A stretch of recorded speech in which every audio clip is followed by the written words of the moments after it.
yield back. Thank you, my friend from Connecticut, Mr. Courtney. Thank you, Mr. Chairman, and thank you to the panel. So last November, the Department of Education issued its hit list in terms of occupations that no longer are defined as professions, which I think anybody who even has casually followed this issue has triggered a backlash of just biblical proportions, particularly in the healthcare space, where occupational therapists, physician assistants, nurse practitioners, nurse anesthetists were, again, treated, basically removed as a professional occupation. Aside from the insult that I think many people in that area felt, I mean, what it had in real life consequences, it put a lower cap in terms of borrowing. And, again, the fantasy that we hear from some of these witnesses today, particularly from the American Enterprise Institute, that that's somehow going to introduce market discipline in terms of tuition. I mean, the fact of the matter is banks know better because they were lobbying for these caps because they understand that the limits are going to force student borrowers into the private market. And again, Dr. Morgan, maybe you can talk about that. You mentioned it in your testimony.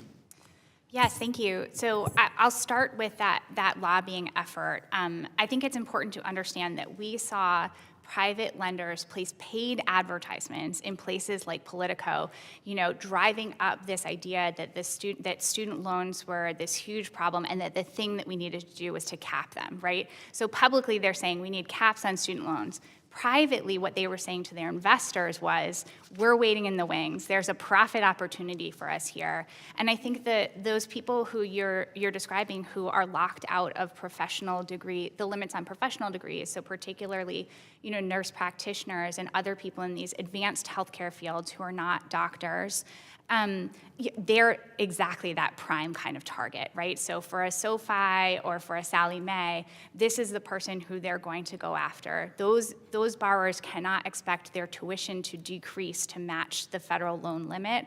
They're going to end up paying for high-cost private student loans to fill the gap. And of course, with private loans, I mean, there's always an underwriting component in terms of, trying to qualify for a loan, whether it's a collateral requirement or, just, again, a financial position where the bank, can certify that it's a low-risk loan. Banks, again, have sort of recognized that this is going to be an issue for a lot of students because they're now basically talking about coming to Congress to ask for loan guarantees, which is really just basically a trip back in time in terms of just sort of the ripoff that was in the student loan space where banks were getting basically total government guarantees as well as higher interest rates. I mean, that's really sort of where they're trying to push this system. Isn't that correct? Yeah, exactly. We've seen this play before, right, from the banks, where they get people hooked on the student loans, and then they come in and they say, if we can't offer the loans, people won't have access to college. Why don't you help us out here? And it ends up costing the federal government an enormous amount of money, and really for what, right?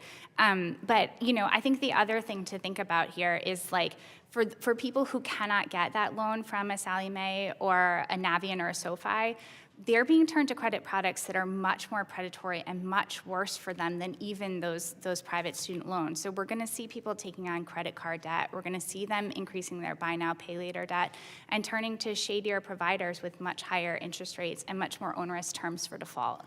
Yeah, so the title of this hearing really should be about working families getting run over by the one big beautiful bill. Again, I know they're trying to rebrand the H.R. 1 to a different title, but the fact of the matter is most people in this country have sort of figured out what a scam it is.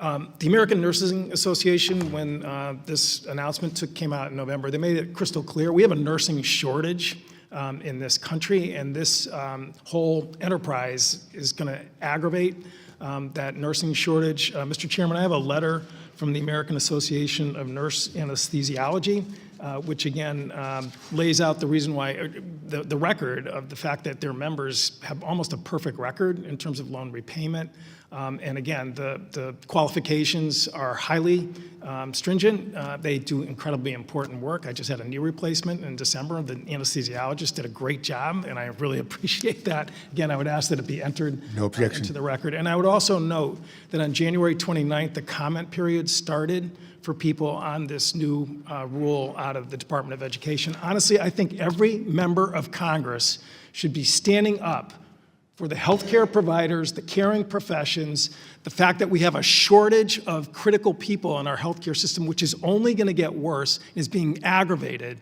by H.R. 1's loan caps that, again, are just going to, really hit one of the most critical sectors of our economy. Thank you. I yield back. Thank you.